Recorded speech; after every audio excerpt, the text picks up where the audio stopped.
Today's episode is brought to you by the Tax Defense Group. The team of professionals at the Tax Defense Group are passionate about helping taxpayers resolve their tax debt. Their services include basic tax preparation, tax audits, resolving large tax debts, and more. They actively represent taxpayers throughout the entire U.S. Call today at 800-850-7973 to get started. That number again is 800-850-7973, and you can visit them online at thetaxdefensegroup.com. We recently launched our website, ucaststudios.com, with articles about sports, special interest topics, and more. We have some cool stuff on our site. To read our content, please visit ucaststudios.com.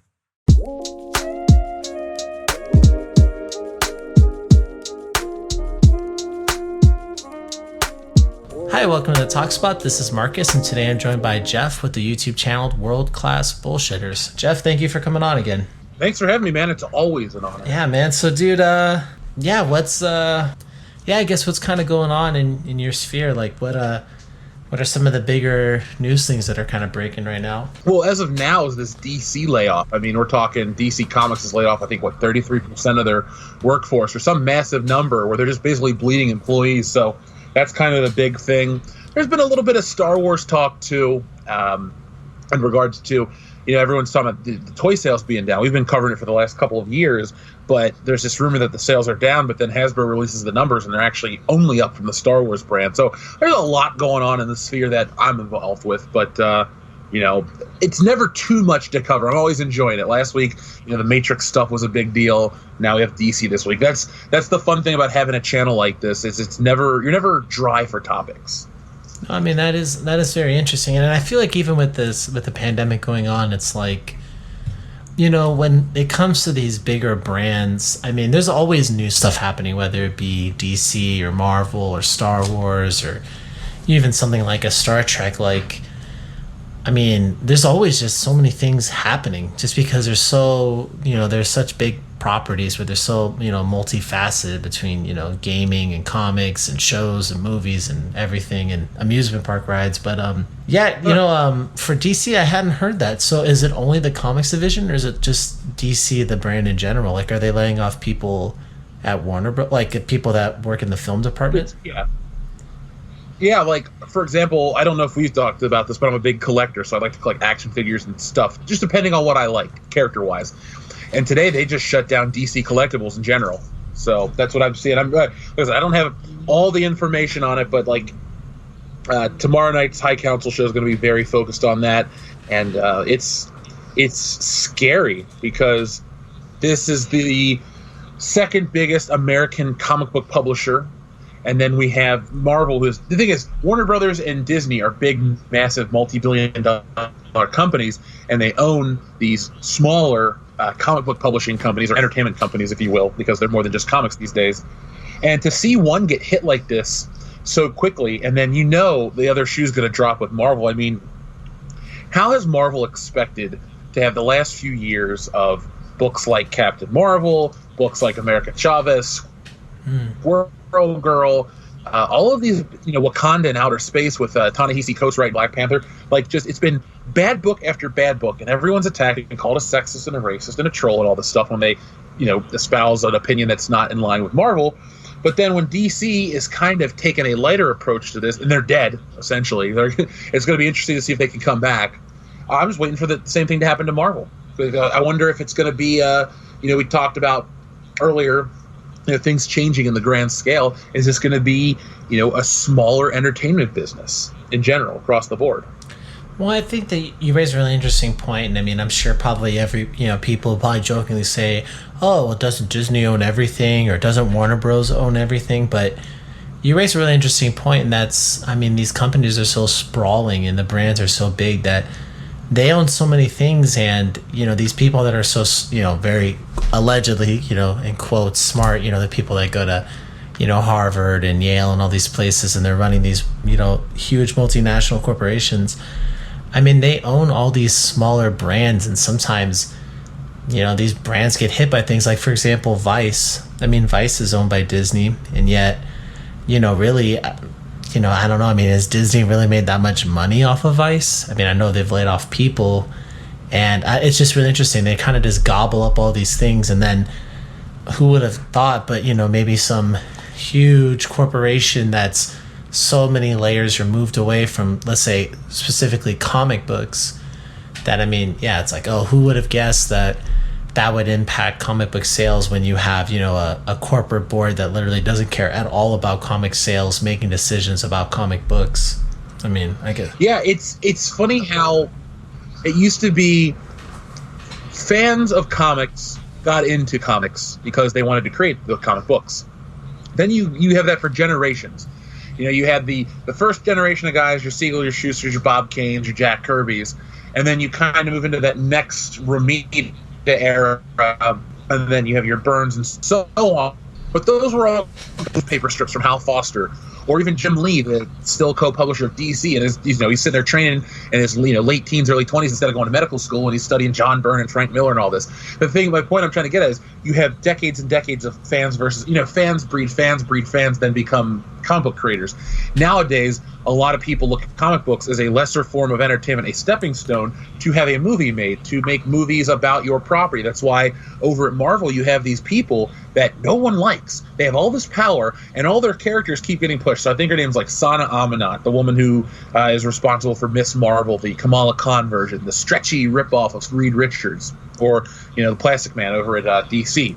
That character all of a sudden is on a cartoon, is the focal point of the new Avengers video game, which isn't getting any kind of early critical praise. But that is what Marvel wants right now. We want to put these kind of characters at the forefront because the people behind the scenes have the right belief system, and they've built the last 7 or 8 years of this company on the backs of these characters, and they've all collapsed now.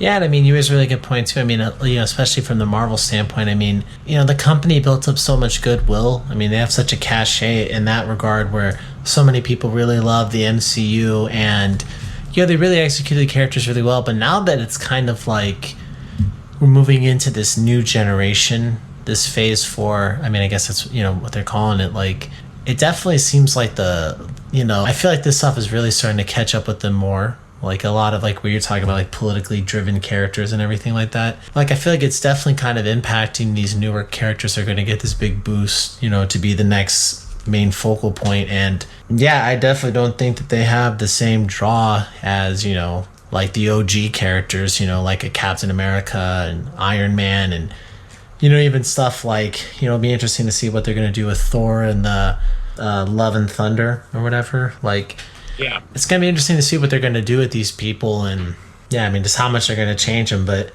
I mean, dude, it sucks about the comic book industry because it's such an interesting medium, and it just, yeah, I mean, I kind of think in a sense, like kind of what you were saying, the fact that these large corporations turn comic books almost into like the minor leagues. It's almost like baseball where it's like, you have like these minor league teams, and then a couple people get plucked up, and then they make it onto the professional teams. Like, I feel like that's happened with comics, where it's like, people are just making them, they're saying, oh, okay, like, let's make this character, and oh, how would this person look on screen, or blah, blah, blah, instead of like what you're saying, which is ultimately the idea is trying to make the best product possible for the customer so they can enjoy it, instead of just being like, oh, well, either this fits politically or this person fits in a film, so let's just focus on that. I mean, I don't think that's really, I mean, if your whole purpose of making a property is only to see it in another medium, it's probably really not the best thing to do. I would say. I mean, it's best to just stay in the medium that you're working in.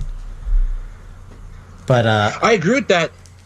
I agree with that sentiment. It's just it's. I think though, one last thing. I think there is hope though. Like as a medium, I don't think the comic book is dead. You can do it yourself. I've been very lucky to have done it. Guys like Ethan and Anna, that Star Wars girl, has been involved in creating your own projects. And with the internet, the power of the internet really gives you the ability to compete with the big boys. And so as DC and Marvel kind of waver a little bit, I think you won't see another Image Comics, but I think you'll see an influx of well-produced independent projects that will keep comics interesting for a while. And then I think those people will then have a chance to revitalize the big industry, which would be kind of smart because, again, fans make the best creators. Yeah, no, I think you're totally right. One thing I kind of wanted to talk a little bit about, and I know we spoke about this a little bit over text, but It seems like there's like a lot of stuff going on with the Disney Corporation, just generally speaking. I mean, you have these leaks from a couple weeks ago. You have the Department of Justice talking about, the Chinese Communist Party's impact on Disney Shanghai and Disney Hong Kong. You have this whole this forum, the WDW forum, which is, I guess, like one of the biggest Disney forums out there. You've got some really interesting and provocative things being posted on there. It seems like Doomcock is posting or doing a video, it seems like every week, about something that he's hearing about Disney Star Wars, or I guess primarily Disney Star Wars. What do you make of all this stuff going on at Disney? Are all these things really true in your opinion, or do you feel like people are kind of grasping at straws? Not saying that anyone's lying or that they're hearing things that aren't, incorrect or something like that, but just, I don't know. Do you think it's possible that there's people out there that's kind of just putting out these stories just to kind of just gain attention for themselves, and then other people are kind of picking them up? Or do you feel like there's something going on underneath the surface? Well, I think it's very topic dependent. So, for example, the stuff going on at Disney, I personally think that Disney is in a worse off place than people realize. You go, Disney World, Disney's the biggest entertainment brand on the planet, blah, blah, blah. Then you really break it down, though. We talked earlier, I think even before we started recording, we were talking about profitability. And then, have they made their money back on?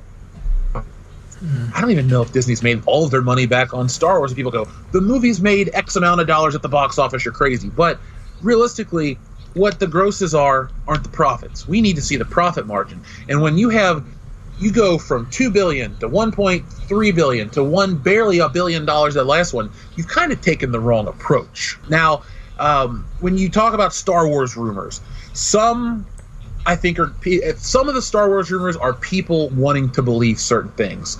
So I've seen a couple where it's like, George Lucas is going to come back and remake the movies, or there's a George Lucas cut, and I'm like, why would there be a George Lucas cut of a non-George Lucas movie? And he wasn't hired on. And another thing too, it's like, why would George Lucas come back when you owned the company to come back and work for?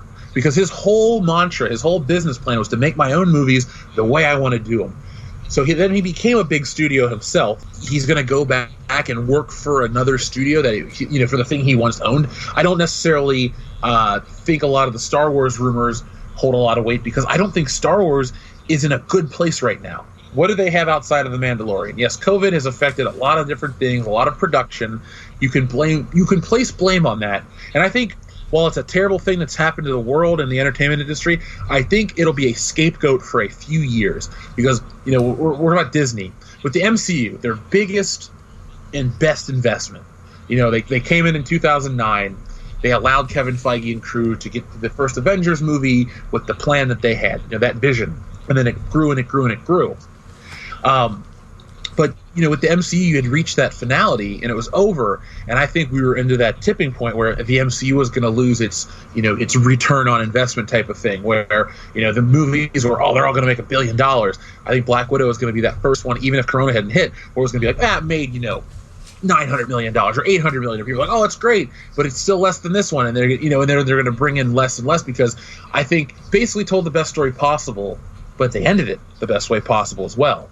So there's really nothing for that, from there. With Star Wars, you don't have these movies that interconnected, because you can't do it that way. You didn't have these movies that caught on, and you basically put all this money into these movies. And why would Disney spend more on said movies and keep pumping out more of the same thing that isn't working? They're going to release another edit of this film. It's like, look, people are riding high on the Snyder Cut news, and more power to them. I'm interested to watch it myself. But magically, all of these alternate cuts of movies pop up because of other rumors, because, it usually starts out on the internet. It starts out as a rumor, and then if part of it becomes true, then the rumor was always true, and then it just moves on and on. And so I think with the Star Wars stuff, it's more of a wish fulfillment type of. When it comes to, for example, the internal woes of Disney or what's connected where, I think there's a lot of reality coming to hit Disney, because Last year they bought Fox, and that was what, $70 billion or some crazy amount like that. And they had the price jacked up by, what was it, Comcast or somebody that was just screwing with them. So they had that debt. They had to take out all this, like, what, they had to take out $6 billion in debt or something this year. And then their big cash cow, Disney World and Disneyland, their theme parks, you think they're going to be making all this money, and it's put the hold on everything. So I know everyone's like, oh, some companies are too big to fail. Look at Enron. There were other places. Look at the auto industry. They had to have a big bailout in 2009 or 10 or something like that. So, I mean, anything's possible for any company to fall apart. And I think Disney is really close on the precipice of having, one more thing. Let's say 6 more months of this coronavirus crap. That I think their theme park business is going to be hurt long term, not just short term. You raised I think your answer was very good, and there's like so much to unpack from what you said, but I think one thing I just wanted to kind of piggyback off a little bit is you talked about a lot of the Disney rumors and how a lot of it, or not a lot of it, but that at least a portion of it is kind of wishful thinking. And I think you raised a really good point. I think specifically the George Lucas thing. Like, I think that the best case scenario that you could see happen with George Lucas is that maybe he comes back like in like a consultant form where he does, like maybe his name is in the credits or something like that. Maybe you see him on set and he's maybe a little bit more visible, but like the idea that George Lucas is going to come back and direct 3 movies, I just don't really know if I could feasibly see that happening. I mean, George Lucas, I think right now is like 76 years old. Like I looked it up like not that long ago. I mean, Star Wars came out, 44 years ago, something like that. I mean, he's a fairly old guy, and just the whole process of, okay, so if he's going to direct all 3, that means he's probably going to be involved in the writing and the overseeing of it. And even if they started working on it, let's say tomorrow, I mean, that's probably by the time the 3rd film in that trilogy would come out, we're probably talking like 6 to 7 years from today. And that would probably be like kind of like on the sooner aspect of it, like sooner side. Even if we rush and everything like that. So let's say 7 years. He's going to be 83, 84 years old by the time the 3rd film comes out. And I just don't really see that being a possibility. Like, I think what's probably more likely is that, and that's another rumor too, the whole idea of Kathleen Kennedy. It's like, oh, well, she's going to be replaced. But I feel like that's been kind of being talked about for at least over a year and a half. Maybe really ever. It's been talked about a lot, and it's kind of like, at least externally from what we can see, it doesn't visibly look like Kathleen Kennedy is being removed. And no.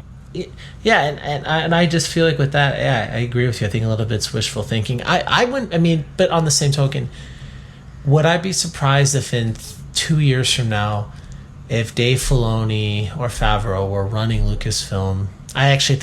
In my mind, I actually think it's probably more likely Filoni, because I kind of think that Jon Favreau has so many other options that I think Favreau would be too expensive to have exclusively only have him working on Lucas. I think somebody like Filoni would probably be more financially viable. Because like even like Favreau, Favreau could probably get like a huge deal similar to what Abrams got with Warner Bros. For whatever, the 10 pictures for $250 million. Like I think Favreau could probably at least get a deal for half that. So why would you pay Favreau $100 million to oversee Star Wars stuff? I don't know if I necessarily see that, but regardless, I think I could definitely see maybe Favreau. I don't know, Favreau or Filoni, and then probably maybe have Lucas be around more, maybe get him to do specials and stuff like that. But I just don't really see him making any of the movies. I don't know. I just don't see it. No, dude. Here's the thing you got to think about too. He could, just what would the purpose be? He clearly sold it for a reason. He was through telling the stories. He was through, with the stuff, the backlash from the prequels, all of these things. You got rid of it for a reason. Why would you take it back? I know there's the old Chaim Saban story, which I've told countless times on these channels, where Power Rangers, everybody, grew up, loved that show. It was owned by a guy, Chaim Saban. Then he sold it to Disney many years later. They screwed it up. he ended up buying it back for like pennies on the dollar and made this huge profit from basically letting them rent Power Rangers for like 2 or 3 years. Now, best case scenario, craziest thing, George Lucas buys back Lucasfilm and just does it his own way. But the thing is, like, you brought up the age thing.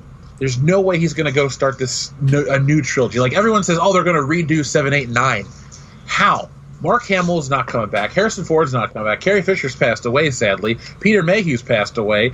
You can only, like, what's the appeal? You're never going to get, let's say you put in $500 million to make a Star Wars movie, including marketing and advertising and all that stuff. You bring in $1 billion. Okay, you only made $500 million, but it's like you might not even do that anymore because you don't have Han and Leia and Chewie and Luke and all of them coming back. Like, you basically sold the nostalgia kick one time, and it was a diminishing return. You can't do it again. You can't all of a sudden go, we're going to do Episode 7 as the Thrawn trilogy or the beginning of the Thrawn trilogy, because it's going to go, you're going to confuse audiences. Like, how are Luke and Leia and all them alive? How are this and that? How, it's going to be basically the only thing Disney can do, which is what they're doing now, Lucasfilm, is that they're moving right back to the old Star Wars because it's always a success. They're never going to, denounce officially, oh, Rey was a mistake. You just won't see Rey pop up on the Star Wars Valentine's Day cards in 2021. So just little things like that. And those are the signs that they weren't successful. Yeah, I think you're totally right. I mean, they're never going to do the full. They're not going to have a press release come out and say, we made a mistake with the sequel trilogy and we really messed up. It's kind of more like what you're saying. They're just going to incrementally just disregard it. Probably for the next several years, Disney will probably really focus on the era between Episode 6 and 7, but lean very heavily towards Episode 6 era, and which is essentially where The Mandalorian is, where it's basically, it feels like it happened a couple years after Episode 6, and maybe you'll have some kind of situation where you'll have CG renditions of Harrison Ford and Carrie Fisher and Mark Hamill. Like, I mean, there's that, again, another Doomcock report where it talks about how Mark Hamill sold away, I guess, like the rights to himself to be used in Disney Star Wars films. Like, I'm not really sure the legality of all of that, but whatever it may be, I wouldn't be shocked if you saw young CGI versions of these people that are closer to Episode 6 era. But yeah, I mean, I agree with you. I don't think we'll ever see Harrison Ford or Mark Hamill in the flesh actually starring in Star Wars films again. And you're kind of right. I mean, they're not gonna redo Episode 7, 8, 9. I mean, maybe if 7, 8, 9 came out 25 years ago and people really hated it and they wanted to redo it today, that would be like maybe be a different story. But I mean, Harrison Ford, he's like 76 or something like that. I mean, you're gonna redo it with him? I don't know. I just don't really see it. I think kind of what you're saying. I think for Star Wars, they'll probably focus near Episode 6 or focus on the era between Episodes 3 and 4, and maybe they'll do a prequel series of movies and shows that are, 100 years or 1,000 years or however many years before Episode 1, or maybe they'll do stuff way after Episode 9. But yeah, I just don't see them doing that. And you raised a really interesting point too. You talked about the Snyder cut, and it's like, even for that, I mean, that was a very unique film. Like all of what went down with that, and who even knows how much of the Snyder cut was even filmed.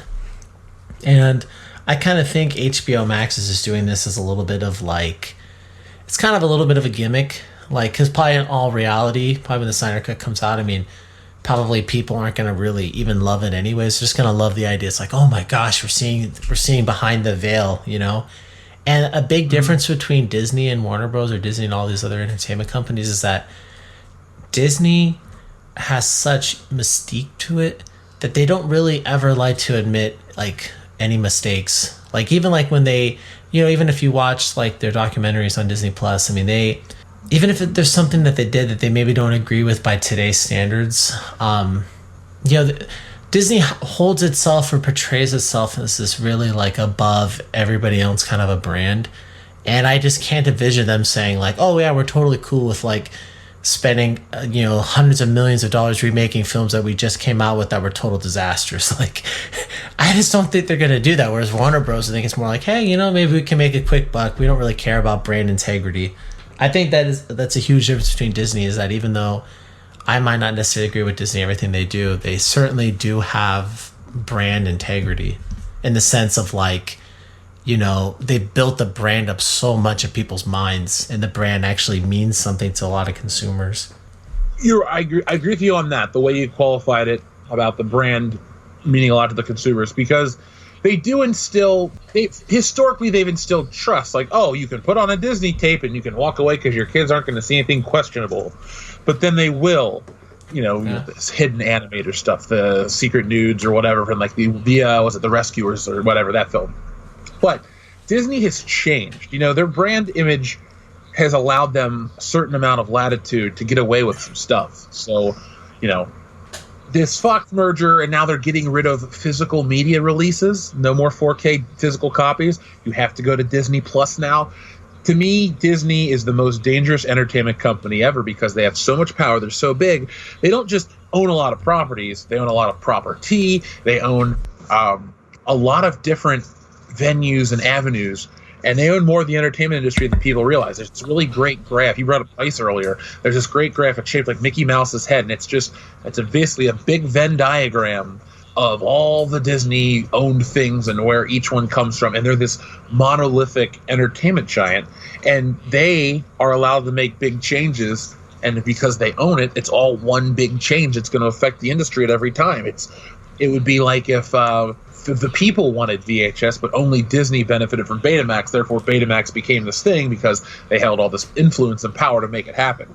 So, yeah, I just think Disney is, just look at some of the stuff they've done recently, like with The Last Jedi. They strong-armed all the theaters into, different theatrical exhibition rules than other films, like more stringent than they ever had before historically. But then you don't hear that story with The Rise of Skywalker, because Disney will try some shit when they're in the right position, and then they get away with it once, and then something happens and they have to pull back and do something else. They're just always, I don't want to say always scheming because it sounds like such a comical answer, but they always have, their finger on the pulse, no matter of whose pulse it is. They're just checking, to see how close you are so they can acquire you. Yeah, and I think that you're totally right. I interviewed a gentleman earlier this year. His name was Rolly Crump, and he worked on the Haunted Mansion, Pirates of the Caribbean. Maybe not Pirates of the Caribbean. Definitely Haunted Mansion. It's a Small World and a few other rides, and he's like 90 years old, and he worked with Walt Disney directly. Like, he spoke with Walt, and he knew Walt as like an actual person. And I asked him, what do you think about, what would you say, or what do you think Walt would say about the Disney Corporation today? Like, what do you think his opinions of it would be? And he basically said, he's like, I don't think Walt would like to see where the company is now. And we were kind of specifically talking about it being such a conglomerate. And I think that's a very interesting fact. You really look at like Disney under Iger's rule. It's like, obviously Disney's market evaluation grew. And obviously their footprint in media is bigger than ever. But a lot of that was just through buying stuff. It wasn't necessarily through innovation. They bought the MCU at a really good time, and the MCU was already going, and then they got it right before it exploded. Obviously, Star Wars had already existed. Pixar was already going when they bought Pixar. Like Fox, obviously that was a major film studio. And then Vice, they bought Vice after Vice was going, and you just go down the list. ABC was already going, ESPN was already going. Like, when they buy these things, like, they're already going. And this kind of, you raised a really interesting point about the exhibition. Well, recently, I guess, so there's a Supreme Court ruling that prohibits studios from owning movie theaters. I think this law goes back to the 30s, I believe. And there was a judge, I think recently, who he basically insinuated that they might get rid of that law. So I think that probably within the next year or two, studios will actually be able to own movie theaters, like in a really profound way. And that's going to really be interesting. Like, if people think that the whole streaming wars right now is over the top, the fact that, if you want to watch all the good shows that are being produced, you have to have 6 different streaming services. I wonder what people are going to say when Disney owns a whole chain of movie theaters and Universal owns a whole chain of movie theaters and they don't play each other's movies. Like, that might sound far-fetched and people might be like, oh, there's no way that'll happen. But we'll just have to see. Who knows? Maybe what Disney's rules are going to be if they own, let's just say, 2,000 screens in the United States. It'll be really interesting to see if they're going to play other studios as films. You know, I don't think this is far-fetched at all. I actually bring this up once or twice a week in my own personal life, just in passing discussion, this specific ruling. I don't like it. I like, think of it from the consumer standpoint. If I go to my local AMC, I just know that I'm going to see all the big releases. The last thing you want to do is as a consumer, go to a movie theater and go, oh, I'm only close to a Regal. Regal's owned by Disney. They only show Disney movies. I can't see the new James Bond here. Basically, it's going to, if that's the future we're going to live in, you might have increased, ridiculous ticket price increases. So, for example, if you go see the Avengers in, regular 2D and you wanted to go see My Idiot Brother in 2D, it's the same price, like $12.50 to go see the same movies. With the Disney movie theaters, you might, we'll run, Fast and Furious and all this other stuff. But to see Disney movie, the ticket prices are a little higher and stuff. Or how, it's like there's always going to be, since they not only control the film and the advertising around the film and the media that promotes it, soon they're going to own the actual method of delivery, even though they do with Disney Plus, but an actual physical one at a theater. And that's just, it's going to be good for them, but not good for everybody in the grand scheme of things, because what's going to happen when you have smaller studios that need to exhibit a film like a Village Roadshow or something like that?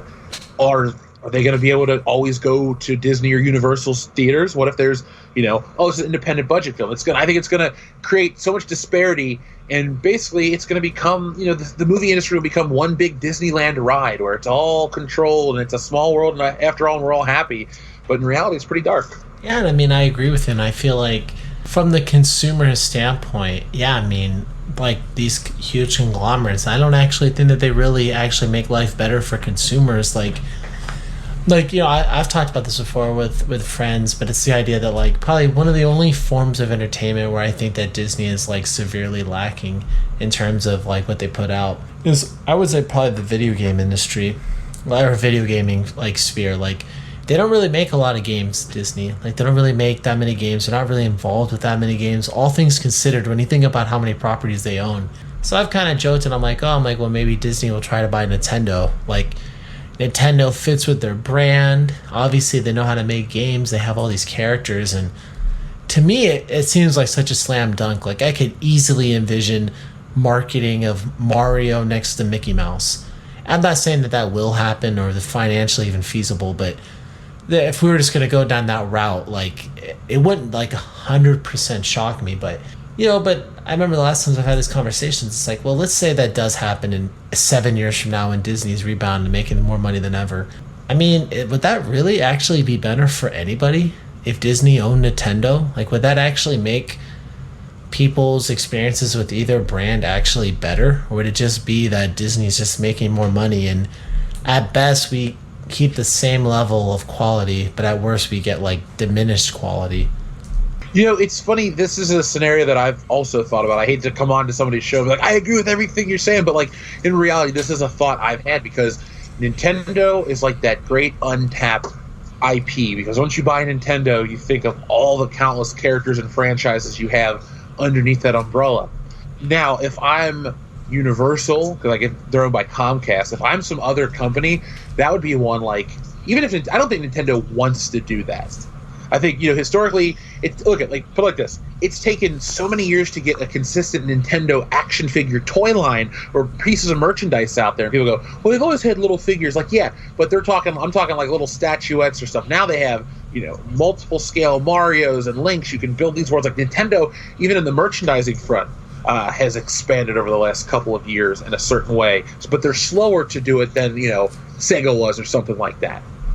So I don't think Nintendo would be open, because they're very, they're a Japanese-owned business, and they do things a very specific way, and that's why they've had the success they've had, even in, off generations like the N64 or the GameCube, where they're number 2 or number 3 in the console war, but they've always kind of had a thing that they've stuck with, an integrity, and long game that works. So I think, if anything, if Disney's going to be in such a bad situation, I've heard for years that Nintendo has just tons of cash. I mean, Nintendo could theoretically buy Disney at some point if their future is going to be so dependent on theme parks, but because of the coronavirus, now people aren't as comfortable going out publicly, and theme park businesses and movie theater businesses take a hit, and therefore Disney has to make other monies. With Nintendo, it's like, hey, you can go to a store and buy our game. You can go buy your games online, or you can buy it on a console directly. Like, there's really no way that they're being affected by any of this. Yeah. But if there is a world where Nintendo and Disney become one, it's gonna suck, because Mario has so much visibility publicly for 35 years almost coming up. 35 years this year. Super Mario has been the staple in popular culture. I mean, he went from game to serial to cartoon to movie, and he's been around ever since. The games are still great to this day. I think if Disney is really smart, which they are with Marvel, but stupid with Star Wars and Lucasfilm, if Disney wants to, Nintendo's gaming arm is completely autonomous, they do their own thing, we just own it and whatever. But then they make Disney stuff with that Nintendo quality. That's the only future that I, as a consumer, which I don't want this to happen, that's the most comfort I could find with any of the possible outcomes, because Nintendo, even on the Switch, their first party titles, I trust them.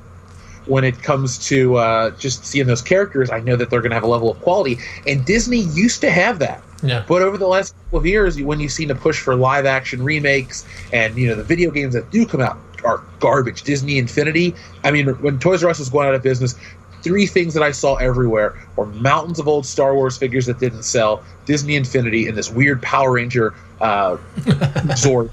I couldn't even recognize it. But I saw that at every Toys R Us that was going out of business. And, Disney, I think Disney bought Marvel and Star Wars, to be honest, because they needed a boys property or boys properties that they could get. Because for years it was, when you were, growing up, Disney had the Lion King and the fun movies, but then you got to a certain point and it was Disney princesses and Tinkerbell and all this other stuff. And so boys got into other, at least my age, I'm 31 right now, so we were into other stuff because the Disney movies, and it was like Lizzie McGuire and all this stuff, Disney was a very girls-centric property. And so they just tried to buy a new image with Marvel to get, boys, and Star Wars to get boys involved too. I just don't want that to tie in with, Nintendo.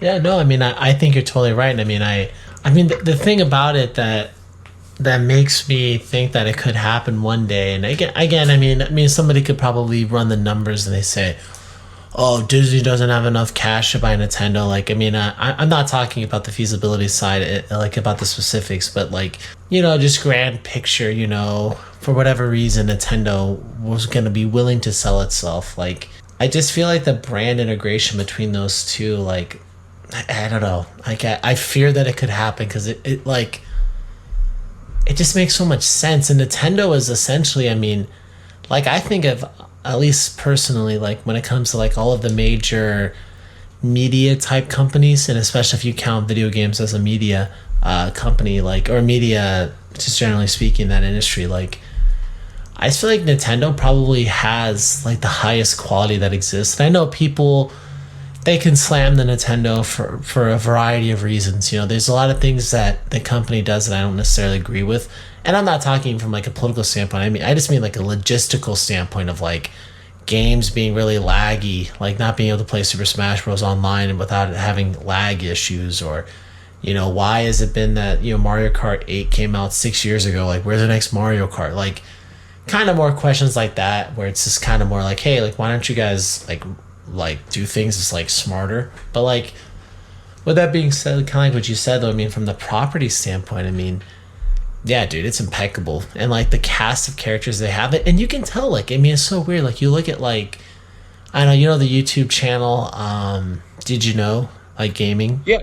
And it's like, dude, I mean, it's so weird. Like, I look at a game like, I don't know, like Red Dead Redemption 2, let's just say, for example, it's like obviously a huge, gigantic game, sold millions of copies, probably, I don't know, if I had to take a guess, probably one of the top 100 best-selling games ever, maybe even top 30, I don't know.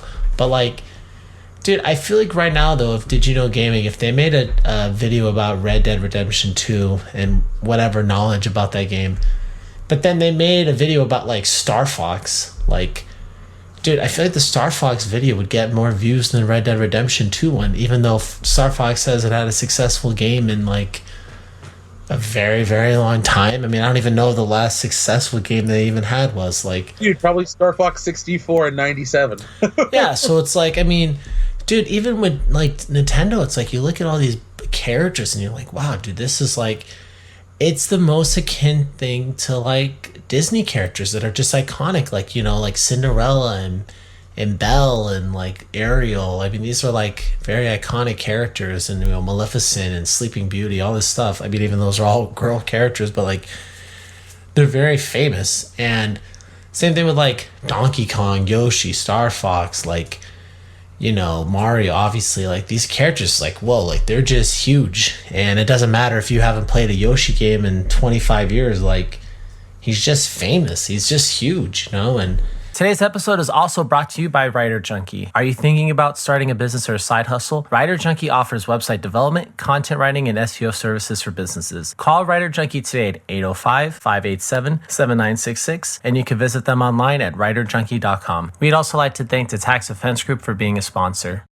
I wanted to talk a little bit briefly, too, about, this forum, this whole WDW Magic Forum, I guess, and just kind of the stuff that's going on there. So a good friend of mine, he knows about your channel, he's watch your content, he kind of likes some of the Phantom Menace stuff, and he's been bringing it to my attention, just this forum and just the stuff that's posted on this thing. And, you know, I think a lot of it is, you know, that people are posting about layoffs and things of that nature. But kind of more like specific things are kind of, at least from what he's telling me, are kind of coming out of there. And especially from this guy, this WDW Pro person who I guess is one of the bigger posters on this forum. I'm not sure if he's the biggest or if this another guy named Phoenix or there's another name. I can't remember who it was that I've been told are like kind of like the bigger posters. But yeah, what do you think about that forum? And do you spend a lot of time on there? And I imagine you probably send emails and texts and comments all the time about the forum, right? I'm aware of the forum. I usually get a lot of my information from like Ichibaka's blogs or something like that. I see a lot of articles about the forums. I don't necessarily go there myself because, you know, I do enjoy making videos where we talk about the latest things. But to me, you know, to break a story is always great.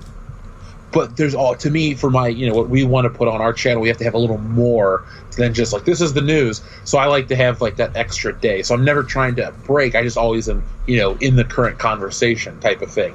But I do think forums like this are very valuable because people always like to leak insider information. Sometimes it's bull, sometimes it's legit. But, you know, you take it like that. Believe me, I have people that are insiders that I've talked to before that know things that I can't talk about. So those people are out there. They like to talk. You just have to remain anonymous. And so with the WDW Pro stuff, that is a name that I've seen on there a lot. Even, you know, how many forum posters are, you know, some notoriety in a community? Not really many. So this person does. But, you know, I did get a chance to look at the first couple of pages of stuff when you sent it to me, but miraculously it got taken down. So I don't know if that's something you would add to the story of the show or you want me to keep going on, but... Well, I guess it might be just worth noting what, like, the post you're talking about. So, like, that post, like, from what I remember, I think it was titled something like Dick Cook, who was, I guess, the head of Disney Studios. I mean, it sounds confusing. He wasn't the CEO, but he was a very high-up person in the Disney Corporation, from my understanding. And I think he was there from like 2003 or something like that to 2009. And this post was kind of largely about this person. But so, you know, WDW Pro, man, I feel like I'm always gonna mess up when I say his name. He basically pretty much in that post, just to let people know about it that might not have seen it, like you said, it's taken down now, so you guess you just have to take our word for it. I mean, there's screenshots of it, but he basically kind of talked about this Cook guy, talked about the weird stuff Cook's involved with, And I thought probably the most salacious part of the post was basically WDW Pro. He basically tied Iger in with Epstein and Weinstein, and he kind of threw a little bit of sprinkling in of Eisner and then this Cook guy, and kind of some of the weird stuff that they're involved with. And he talked about how there's this lawsuit of some kind from this woman that's involving Iger, and I believe in the post too, I think he kind of talked about, I think it was that same post, kind of talked about like, you know, Disney potentially getting rid of Iger. So that's kind of the gist. So that way people probably have a little bit of a frame of reference about what the heck it is we're talking about here. But sorry to interject like that. Oh no, I figured you'd want to give them some context. That's why I framed it the way I did, because I didn't want people to listen to this and go, "What is he talking about? What post? Who? What?" So yeah. But you know, I did read through a good chunk of it. I have screenshots of some of it, so I do have proof that it exists for anyone out there that ever was like, "This isn't real. What are you guys talking about?" Look at Hollywood has always had a dark side. I'm never going to act like it's always, you know, it's just whatever. You know, there's the business, ruthless side of it. There's also the dark side, and we know what it is. You know, when you have your Epsteins and your Weinsteins and these things come to light, you realize just how messed up the higher tiers of society can be. I mean, it just goes to show you there's corruption on every level. But, you know, having, you know, this guy be friends with that guy, is nothing surprising to me. Does that mean everyone has a dirty little secrets? Not necessarily, but I would be more inclined to believe that there are things that people don't want out there in terms of their relationships or connections and stuff like that. So when I see posts like this, I don't necessarily read them as, oh, this is a conspiracy and everyone's, you know, trying to connect the lines. This is a town. It's, you know, it has big influence, but it's not the largest place on the planet, and people are going to know people, and things are going to happen. I mean, a very good friend of mine, he told me about, there was a situation, I think this was probably back in the 90s, and this friend of mine, he has some relatives that are police officers, and he told me about a situation that one time arose where basically a younger Kevin Spacey was caught with, again, this is allegedly, so I'm trying to remember back what it was. It was either he had pornography of minors, or he committed like a sexual acts, like pedophilic acts with minors. It was something like that. And this person told me that his relative that was a cop pretty much, like, you know, they kind of, like, that police department kind of, you know, pushed things under the rug a little bit. And again, this is all alleged, you know. I mean, I don't know this 100%, but you know, so I mean, you hear something like that, and, you know, 5 years ago it would be like, oh, there's no way. And then you kind of see all these accusations against Spacey now, and you have to think like, well, you know, did that kind of stuff happen a lot?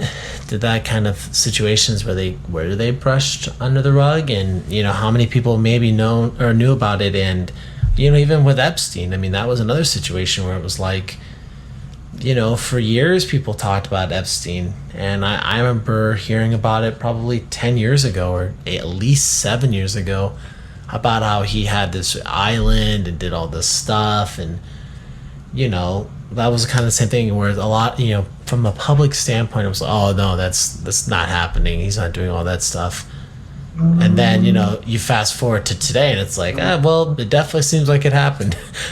I mean, the dude's not alive anymore, I guess, to defend himself, but, you know, it definitely seems like that was the case. And I don't know, man, it just, I mean, it's kind of sad that it's such a cesspool. I mean, because, you know, at the end of the day, I mean, most good content, you know, does come out of Hollywood. I mean, I don't really watch film productions that aren't involved with Hollywood. I mean, I'm not watching, like, most of the films I watch or most of the television I watch comes from Hollywood in some way.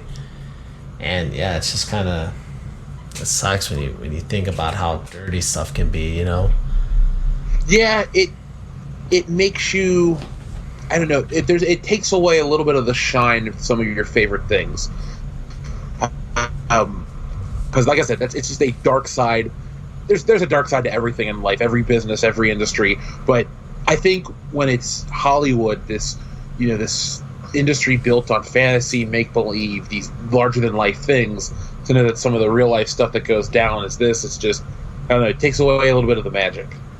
Yeah, and you raised an interesting point too. So, there's a dark side to every industry. It's like, I think that that's probably true, but I also just feel like with a lot of other corporations, they're not really structured around the idea that you could become rich and famous in 2 years. Let's say, for example, I don't know, you take the insurance brokerage industry, right? Or the insurance industry. It's most of the people that work in that, it's just a normal corporate structure. Most people that work there, they go to college and then they go there and they're a paper pusher and they're working in this huge bureaucracy and that's it. Where it's with Hollywood, obviously there's that aspect of it. The people who work at Warner Bros. Or Disney, the people that are behind the scenes doing, marketing, or they're doing film mastering, things like that. Obviously they're kind of more in that realm. But then, you have the people, when they really think Hollywood, are the actors and actresses. And, that's, I think, where a lot of the abuse, obviously, that's where that comes in, where you have, people that are pretty destitute showing up to Hollywood and they're trying to be an actor and actress. And then all of a sudden, they're in a porno or something like that. Or they're, willing to maybe potentially, do things that they wouldn't normally do in order to be in a certain film or show or whatever it may be. And I think it's just an issue just kind of, I think, lends itself to that, because you have people that want this kind of gratification faster. I don't know. Again, that probably just in my opinion, I think that's why it might be a little different than, I don't know, other corporations, I guess. Oh, yeah, I believe me. I definitely agree with what you're saying. I just wanted to lay that out there because I don't want people to think oh, you guys have a slant and you're always going to be railing against the entertainment industry or Disney or whatever. Because, I just wanted to acknowledge that, pro wrestling, something that I've enjoyed in the past. There's a dark side to that industry. Comics, there's a dark side to that industry. So, but yeah, I do agree with you with what you were saying with that. And, with this stuff, it shines a light on just that, that dark corner that needs to be addressed, and just something that not a lot of people know about, but a lot of people are affected by it. So, yeah, no, I agree with you, and you raised a really interesting point earlier in the conversation when you talked about how essentially a lot of people are gonna be able to use the virus and the pandemic as a little bit of a crutch for why their companies may be underperformed.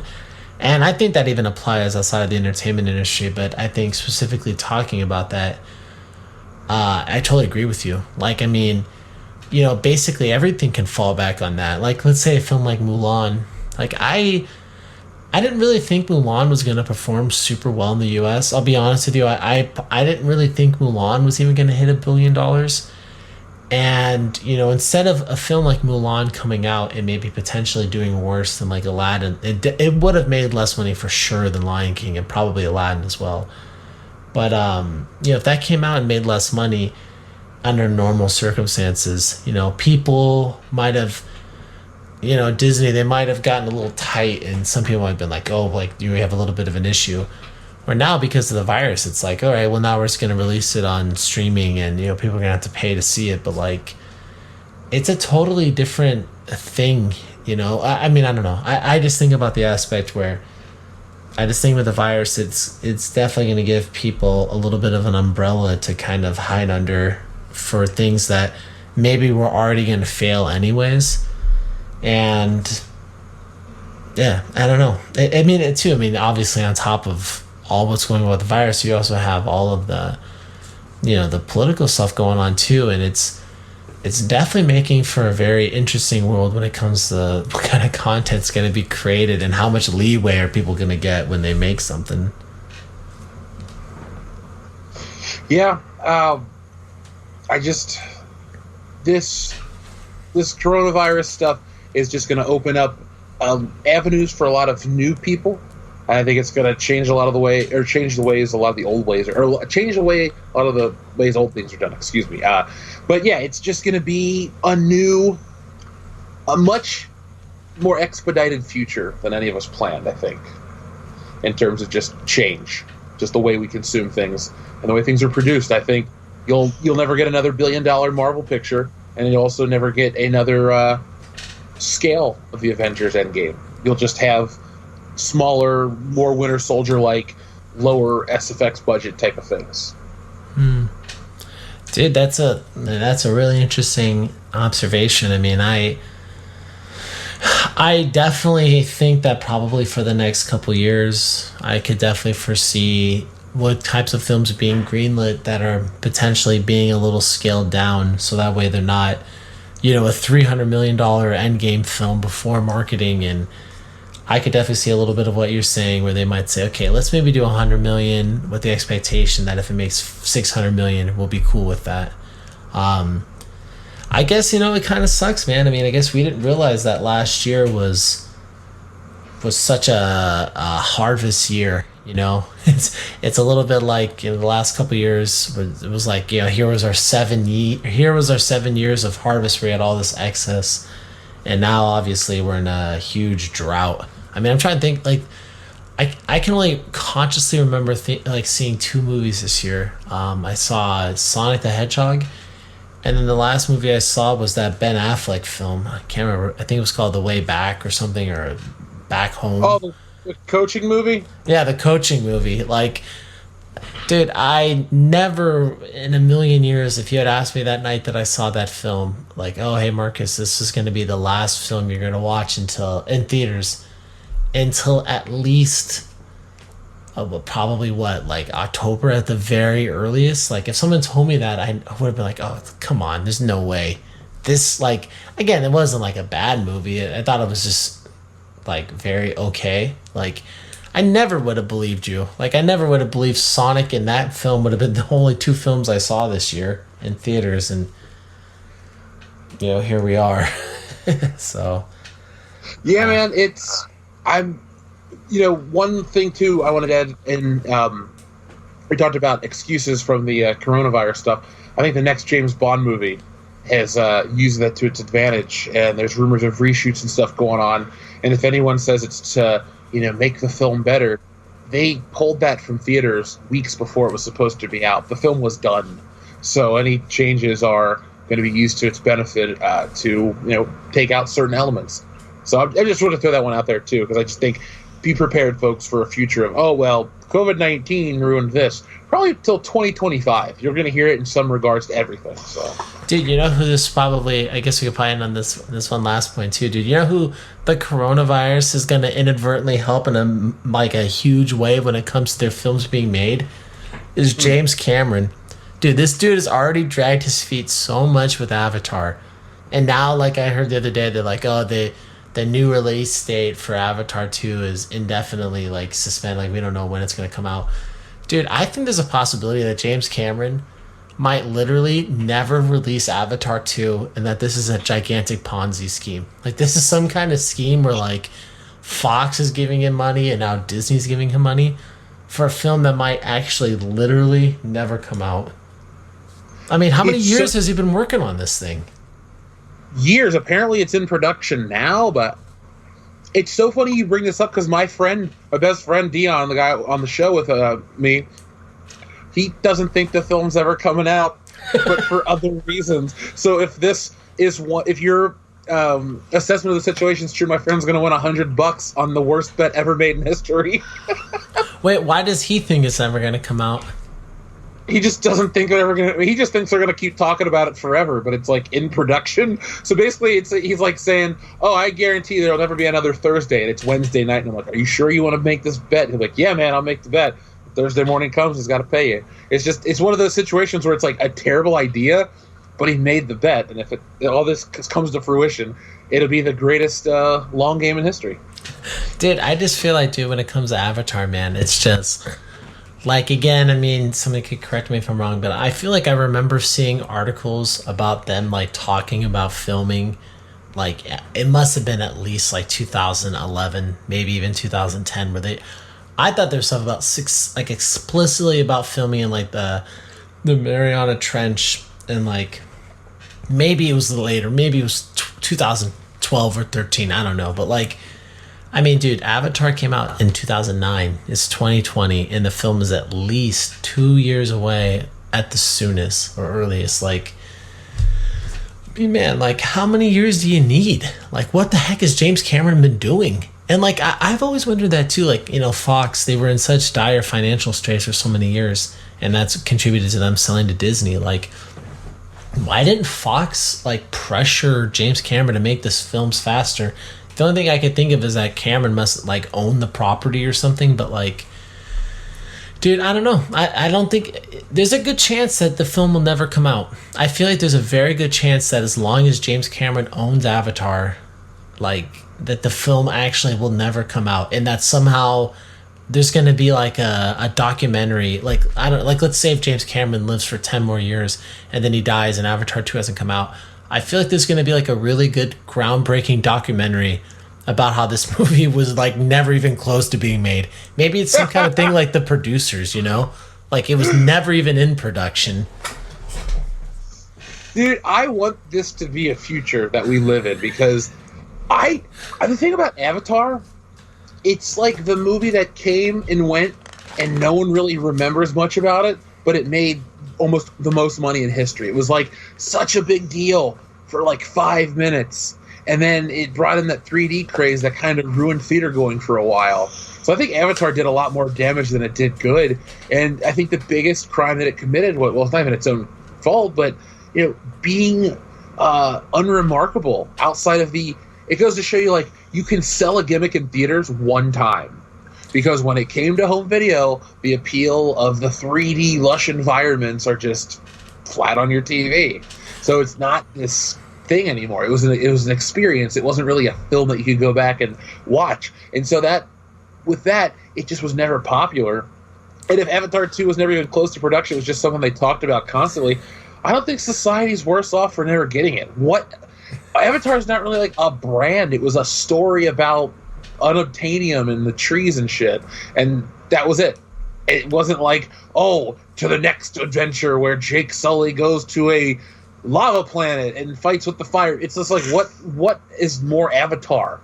You know, we already got the mix of the Lorax and Pocahontas and all that other shit. So it's just, I don't get it, man. I don't know what Avatar even is in 2020, 10 years after the release of the original. Yeah, no, I mean, I 100% agree with you. Like, no one's really clamoring for it. And, dude, you know, again, to even kind of put in perspective, it's like, okay, Avatar came out, I believe it made like $70 to $75 million, something in that range when it came out its opening weekend. Dude, to put in perspective, Endgame came out, I believe it made like $358 million opening weekend. Like, Endgame made so much more money than it. And yet, like, dude, like, I mean, eventually it did make more money domestically and globally than Avatar.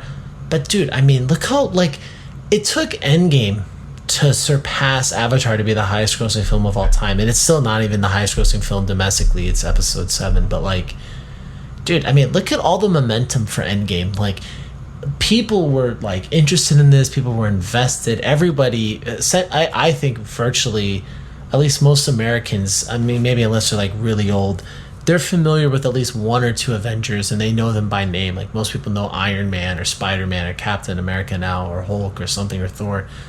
But, like, dude, it took all that momentum and all that firepower for Endgame to barely squeak by Avatar for all-time worldwide gross. And, dude, like, you're right. Like, Avatar was like, dude, it's just out here, and it's like, well, what's going on here? Like, it keeps making money, but, like, no one's talking about it. Like, I didn't know anybody that saw it multiple times, and, dude, like, I have this friend of mine, that same guy I referenced earlier, dude, he has a theory that he just thinks that the numbers are total lies. He just thinks that the film just straight up, it was just over-reported how much money it made. And I mean, a part of me actually believes that that's true. Like, a small part of me believes, like, yeah, maybe the numbers were lies, because, like, this is so funky that, like it made all this money, but, like, no one talks about it ever. Like, within a year of it coming out, it's like, oh yeah, that's right, Avatar. I think, if anything, it just goes to show you how disposable modern pop culture is. I mean, if you can have I use this example all the time now. It's like the Joe Exotic thing. For weeks, Joe Exotic was trending. Everyone couldn't get enough of Tiger King. Now, no one cares anymore. It's like, oh, Carol Baskin's in the news, and everybody's like, who? Oh, that bitch, Carol Baskin. Got it. But, like, it's not, that's why the Marvel movies worked to the degree, because it was Marvel movie every couple months at some points. I mean, hell, Iron Man and Hulk came out within a month of each other. And then you had, pretty much from Avengers on, you had a Marvel movie every 6 months to, not even a whole year between certain ones. So it's just like nonstop, because it was always fresh in people's minds. With Star Wars, I think they did that where they tried to, speed up the process, and it just didn't work. But we just have so many distractions with the smartphone, like, I don't know about you, but if I play a video game on my PlayStation and I get a little bored with it, the fact that I have 50 other games downloaded at the press of 3 buttons to get to the next one, it makes me value the experience less. So I think that's a big thing with consumerism today, where something can be huge and make a bunch of money, but then at the same time, everyone's attention goes elsewhere. And I think that's Avatar's greatest victory and mistake, where it can come out of nowhere, no non-franchise film, become the biggest thing ever. But when you try to build a franchise, there's just no future for it whatsoever. Yeah, I mean, it's going to be interesting to see what Disney's going to try to do with Avatar. But, dude, all I got to say, man, if this ends up being the case, like, I wish James Cameron lives for many, many more years. But, like, theoretically, like, if something were to happen where he sold the property or he passed away, and, like, if the information about Avatar 2 was readily available, dude, I would love to, like, be involved with the documentary about how that film, I truly believe, if I bet some money on it, like, I would bet money that film is probably nowhere near close to actually fully coming out. Like, I wouldn't be shocked if James Cameron just took a bunch of submarines and was like, yeah, we're filming some water scene, and it's, like, not even a script. He's just, like, filming, like, submarines. He's like, oh, we'll add in CG later. I would think that would be the end of James Cameron's illustrious career. No controversy, no scandal or anything like that. Just like, yeah, I dicked around too long. That's what he's getting at now. I mean, dude, even James Cameron, I can double check his age, but, like, dude, even it's not like he's, like, this, like, super young dude. I mean, let me see how old he is. None of the greats are still, spry. Yeah, I mean, so James Cameron, he's 65, so he's going to turn 66 in a week. So, I mean, he's not, like, it's not really that old, but, like, I don't know. I mean, Disney's plan for Avatar, I believe, was that they were going to have 3 Avatars released this decade. So by the end of this decade, he's going to be 75. Like, I don't know, man. I mean, like, it's taken him 11 years to do one film. So I don't know how he's going to do it, but definitely. Well, Jeff, thank you so much, man, for coming on, dude. I appreciate your time. And how can we keep up with all the stuff that you're doing between your channel, the comic, and everything? Well, you can find us over on World Class Bullshitters. You can just Google us, and if you go to our All Links account, you can find us everywhere. So, we're on all the social media platforms. We're on Patreon and all that stuff for bonus content. We're everywhere. In terms of the book, I'll be making, announcements and stuff. I got a bunch of surprises and secrets in our community that only a handful of people know about, but it's very exciting, and I'm very thankful that it all got worked out the way it did, so I could do it again. But if you're looking for more, on YouTube, we have close to 1,000 videos and countless live streams and stuff. So if you want to hear me talk, there's that. And we go live on Tuesday nights at 9 p.m. Eastern Standard Time for the High Council. And on Thursday nights, we do World Class Bullshitters, the podcast, with me and 3 of my best buddies. This is our 5th year coming up that we're going to hit that milestone, so that's exciting. But yeah, we're Thursday at 8:30. So I mean, we have a schedule, we have a time. You can find us each and every week at the same place, and we welcome everyone to come and have some fun and talk about pop culture. And who's on the High Council with you normally? Normally it is Mecha Random 42 and Tom from Midnight's Edge After Dark. So those are my co-hosts. It used to be a guy, Jeremy from Geeks and Gamers, and then it was Ethan Van Sciver of Comic Artist Pro Secrets. Those were the original High Council guys, and the 3 of us We had a great run, but just scheduling conflicts changed it up. But it's the premiere show of the Fandom Menace. It's been over 2 years at this point, so we're still kicking ass. It's funny how everyone's always wants to say about the Fandom Menace dying, but we're growing. We have a great turnout and a great community, and we're improving it each and every week. Well, excellent, man. All right, Jeff. Well, thank you again so much, dude. I appreciate your time, and I will talk to you later. Hey, anytime, man. It's always great to talk to you. All right, take care. You too.